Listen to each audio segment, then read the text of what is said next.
రాష్ట్రంలో ఈరోజు ఒక ఆటవిక పాలన సాగుతూ ఉంది. గత 45 రోజులుగా రాష్ట్రంలో పరిస్థితి ఏమిటి అని చెప్పి ఒకసారి ఏ సామాన్యుడిని అడిగినా కూడా ఆ ప్రతి సామాన్యుడి నోట్లో నుంచి కూడా వచ్చే మాట ఒకటి, ఈ రాష్ట్రంలో లా అండ్ ఆర్డర్ లేదు, ఈ రాష్ట్రంలో ఆటవిక పాలన సాగుతూ ఉంది, ఈ రాష్ట్రంలో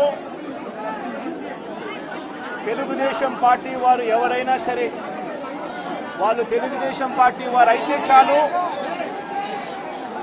ఎవరినైనా కూడా వాళ్ళు పోయి కొట్టచ్చు, ఎవరి ఆస్తులైనా కూడా వాళ్ళు ధ్వంసం చేయొచ్చు,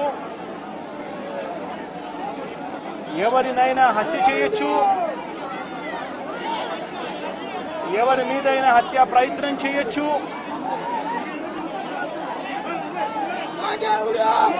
వాళ్ళు ఏమి చేసినా కూడా పోలీసులు ప్రేక్షక పాత్ర మాత్రమే పోషిస్తారు. పోలీసులు ఇంకా అటువైపు నుంచి ఎవరైనా కేసు పెడితే దొంగ కేసులు వాళ్ళే తప్పు చేశారనంటూ పోలీసులు కూడా బనాయిస్తారు అనే ఒక నీచ సంస్కృతి ఈరోజు రాష్ట్రంలో రాజ్యం వెళ్తా ఉంది. నిజంగా నేను చంద్రబాబు నాయుడు గారిని ఒకటి అడుగుతా ఉన్నా, ఈ 45 రోజుల పాలనలో ఏకంగా 31 రాజకీయ హత్యలు జరిగాయి. 31 కూడా కాదు, ఇక్కడికి రాకముందు మా వాళ్ళు నాకు చెప్పిన సంఖ్య 36. 45 రోజుల్లో దాదాపుగా 36 రాజకీయ హత్యలు, 300కు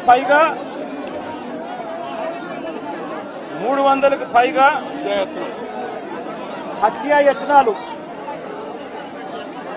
300కు పైగా హత్యాయత్నాలు.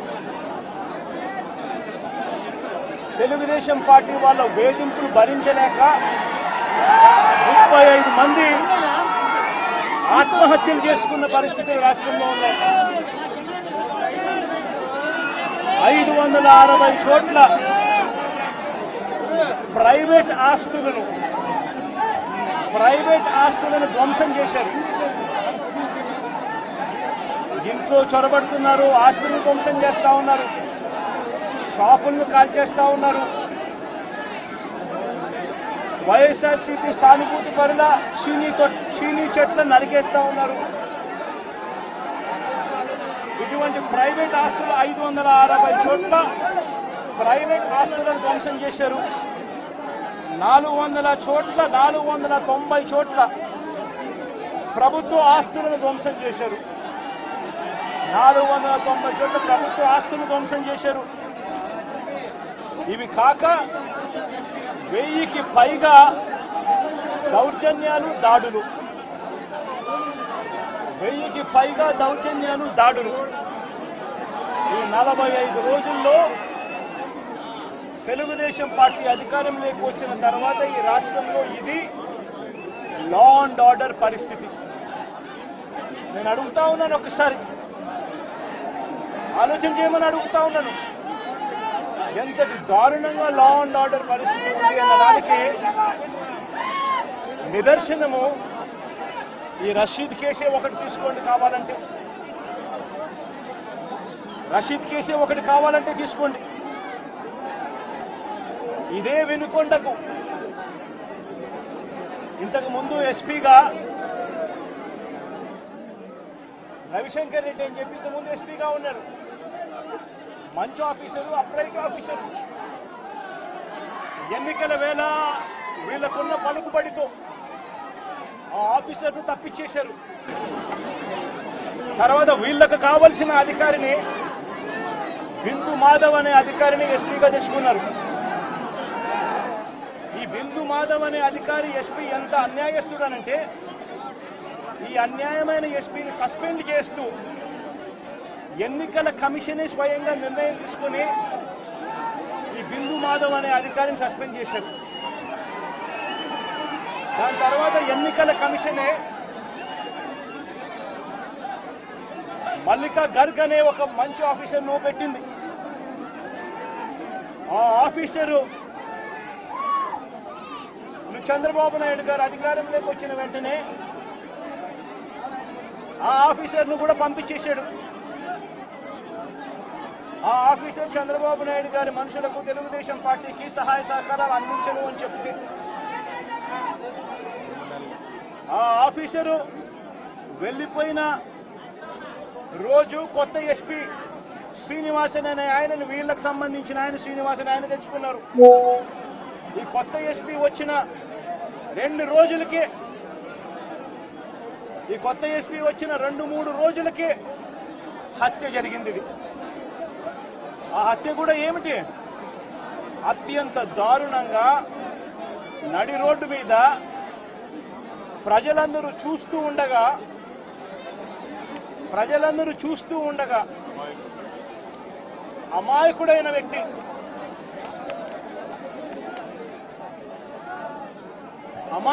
వ్యక్తి ఈ వ్యక్తి ఒక సాధారణ ఉద్యోగస్తుడు.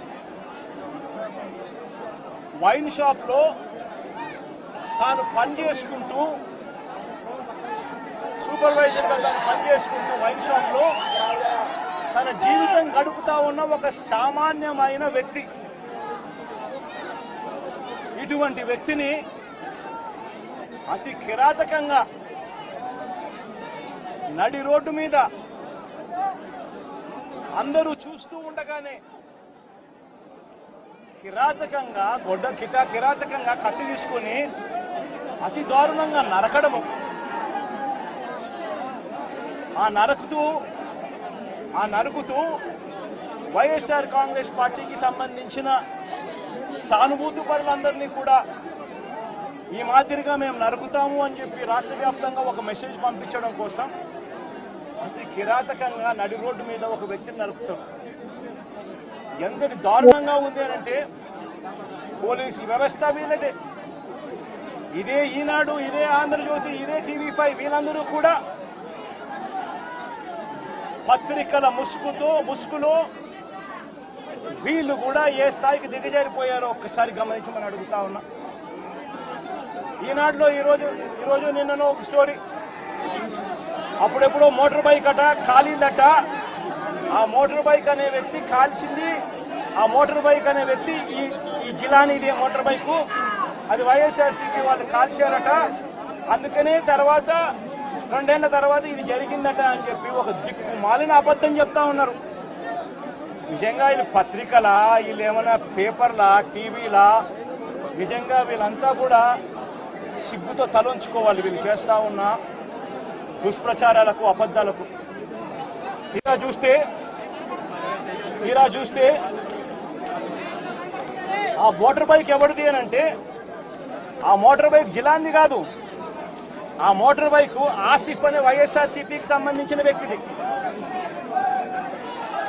ఆ వైఎస్ఆర్సీపీకి సంబంధించిన వ్యక్తి crime number 10/2024 dated 17/1/2024 Asif YSRCP activist filed a case against TDP ex-chairman Shamim, TDP state secretary Ayub Khan, town TDP president and others who burnt his motorcycle and caused head injury to Asif. Asif motorbike nu వాళ్ళు కాల్చి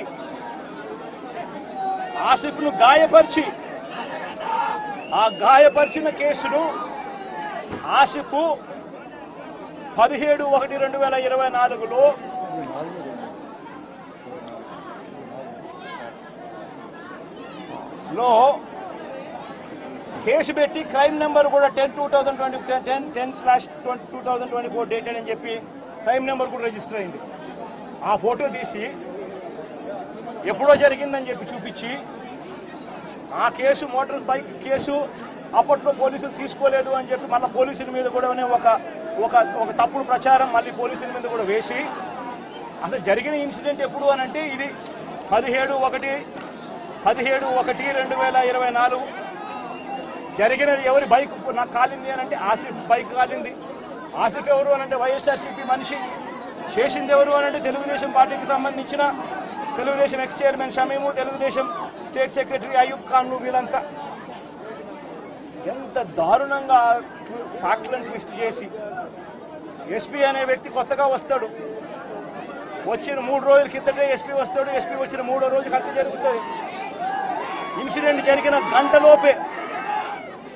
జరిగిన గంటలోపే SP బయటకు వచ్చి ఇది ఇద్దరు వ్యక్తిగత